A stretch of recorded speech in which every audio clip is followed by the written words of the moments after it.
Hello, beautiful and exotic women of the world. Do I have a video for you all today? I fell down the rabbit hole of Tyla slander, and we don't tolerate that over here in Exoticals land because we love Tyla. I love her music, I love her look, I love her accent, and I'm just a Tyla stan over here, okay? So no Tyla slander will ever be okay, but this video is going to unpack the discourse that's happening online still. I don't know why this is still happening because it's old news, but for some reason the conversation is still being brought up and there's still people who are fighting tooth and nail to make a point about why Tyla isn't black and why she needs to stop being marketed to Black Americans as black because it is erasing the black identity and it's borderline appropriation and blase blase blah.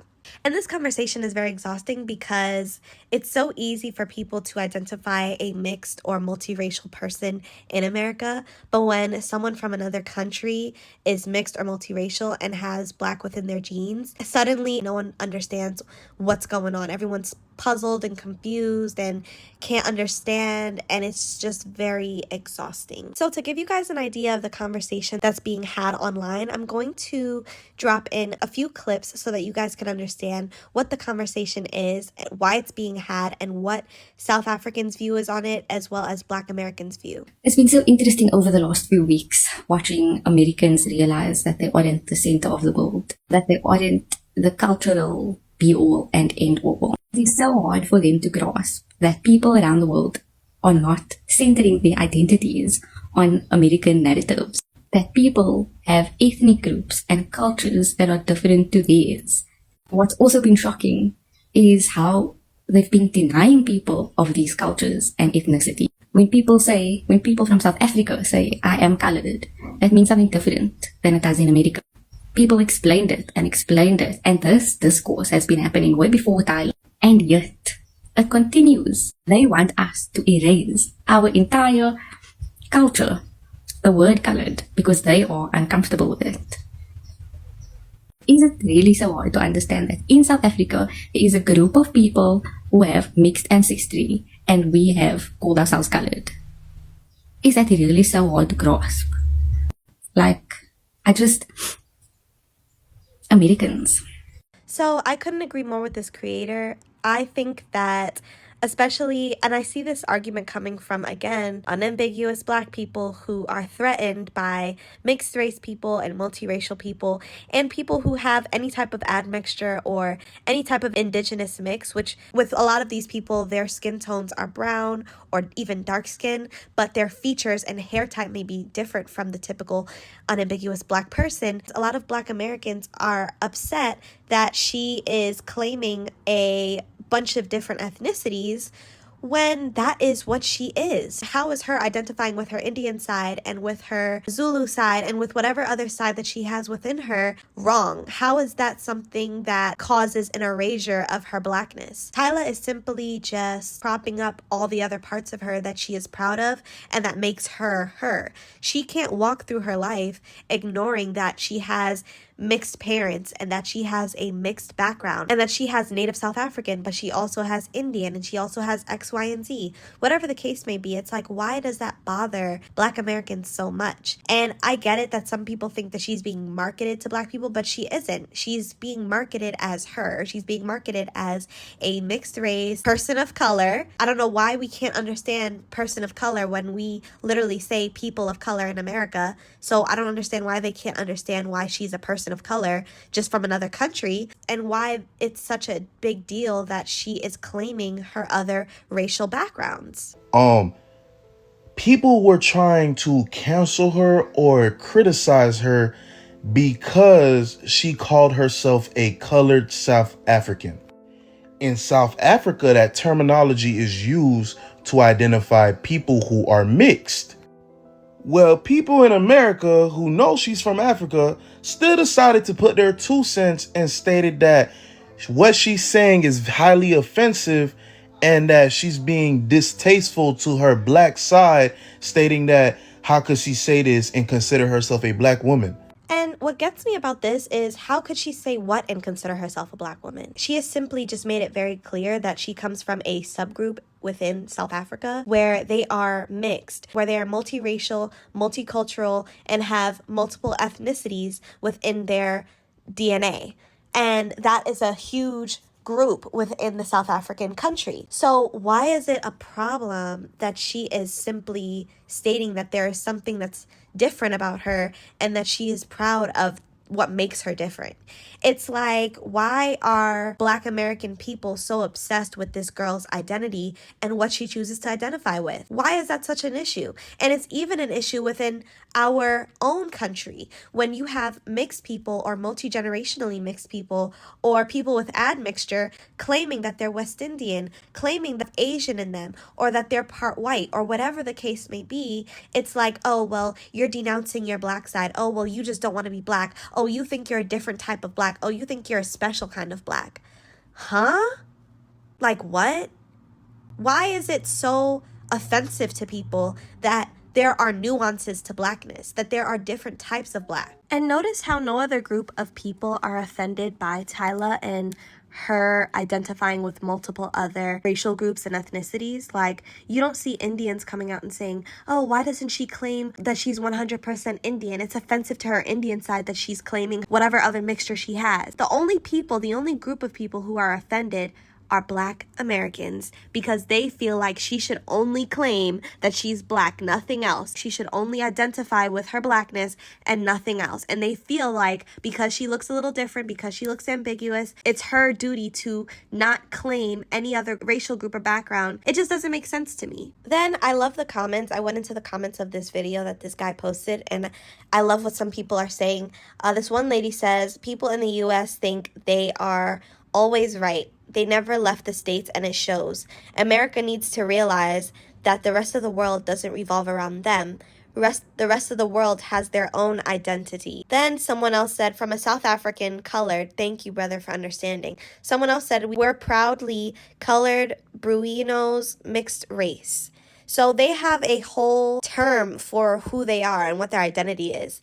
And I think what the issue is, Black Americans are mad that she comes from a group of people who identify as mixed proudly and aren't just grouped in with all the other Black people like the mixed people here are. Mixed people here in the States, all they need is the one drop rule and they are pushed into blackness.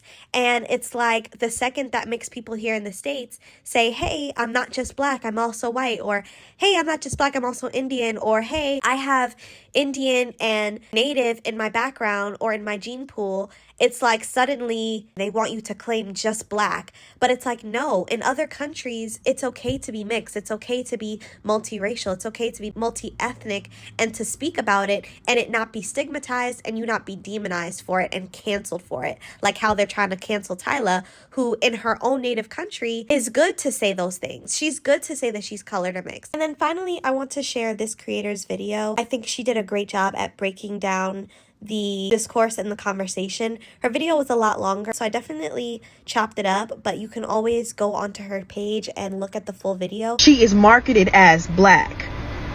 I done seen her with Afro puff. However, I am so tired of this chat. It stresses me so much. The creator that I've stitched acknowledges Tyla's colored identity, right? She's a colored South African. She has no problem with that.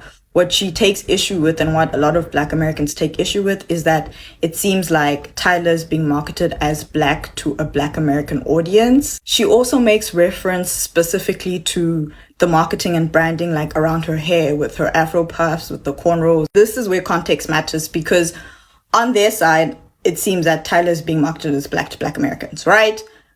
But from a South African perspective, so a perspective outside of America, is that she's a typical colored girly. The hairstyles that she's doing, just everything about her marketing to us South Africans is very typical of the colored community. If we hear an American accent, we're like, oh, okay, Blackness, wider spectrum there. Okay, no further explanation. A lot of Black Americans, if they were to be in South Africa, we'd be like, are they colored? We don't know. We should go ask and see what they say.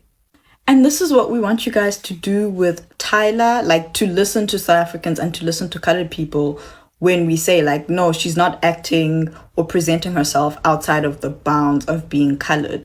But the reason that this chat is so tricky and tense and we're yelling, please, please, please step out of your context just a little bit, please, please, is because you guys will never truly understand what the colored identity is, no matter how much we try to explain and get you to understand that, like, no, colored people are technically black, but not really black, explain the history, explain their context, explain the language they speak, explain everything, right? Is like, you guys don't know colored, like, you've never grown up with colored people. You don't live in a society where there is a subset group. I don't think you guys will truly be able to get Tyla's identity as a colored person.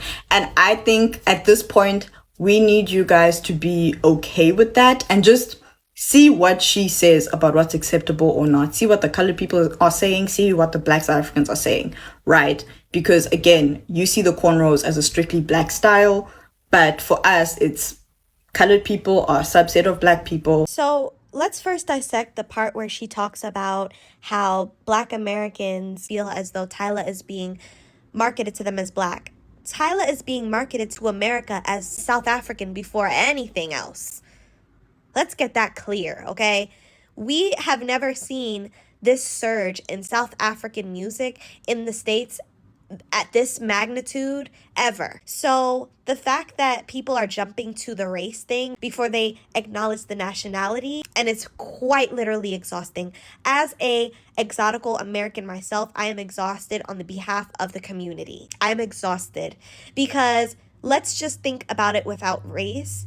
She is from South Africa. They have a very distinct sound when it comes to their music. Amapiano is a huge South African genre right now that is popping off everywhere, but especially in the States. And the people who bought Tyla to the States, the people who promoted her and are promoting her in the States, are promoting South African music. Okay, they're promoting South African music before they're promoting any other type of racial agenda. And here goes the conspiracy warriors fighting tooth and nail to make this about them trying to push a watered down black person on Black Americans when that has nothing to do with anything. It first has to do with South African music. Then, who is the South African music coming from? A gorgeous mixed race girl who has blackness in her, who has indigenous in her, who is black, indigenous, and Indian, who has beautiful brown skin, and who happens to be an exotical. The girl in this video also stated later on in the video that not all mixed people in South Africa have ambiguity. A lot of them are unambiguous, but you can still tell that they come from a mixed background. Then the whole thing about her hair is just also exhausting. Why are we so hyperfixated on this clearly brown girl's hair and how she does her hair? If she's black, like you say she is, what's the problem with her wearing cornrows? If you want her to be black so bad and she shouldn't be denouncing her black side, what's wrong with her wearing cornrows? What's wrong with her wearing afro puffs? Oh, you have an issue with it because she's ambiguous, because she has features that you can't relate to, so suddenly that type of person of color shouldn't be allowed to wear their natural hair in afro puffs, or their natural hair out in a fro, or their natural hair in cornrows? It's so exhausting to me, and it's so sick that we're making this a thing. And the irony in this video, toward the end of this video, is that she said if Black Americans, if the typical Black American were to come to South Africa, people would side-eye them because they would say, if you come from America, you most likely have some type of mix or admixture anyway. Even if you don't look like you're mixed, they will hear the American accent, and if they find out you're American, they will automatically be like, something isn't all the way 100% African, 100% Black there. So it's like, how ironic is it that a South African is telling you that if a typical Black American person were to come to their country, they would find you exotic. They would find you different. They would find you to be someone who could potentially be colored or mixed in their world and in their context. But in America, you're so busy playing the exotical Olympics and trying to pin other exoticals against each other. Oh, well, you're not white enough. Oh, well, the white community wouldn't accept you. Oh, well, you're still Black. Oh, well, you don't look completely mixed, so you're still Black. And this brings up a comment that I had gotten yesterday on one of my videos. This young lady says, whenever a mixed person has more Black features, Black women love to put down. Most Blasians, especially those mixed with South East Asian, so Filipino, Thai, Cambodian.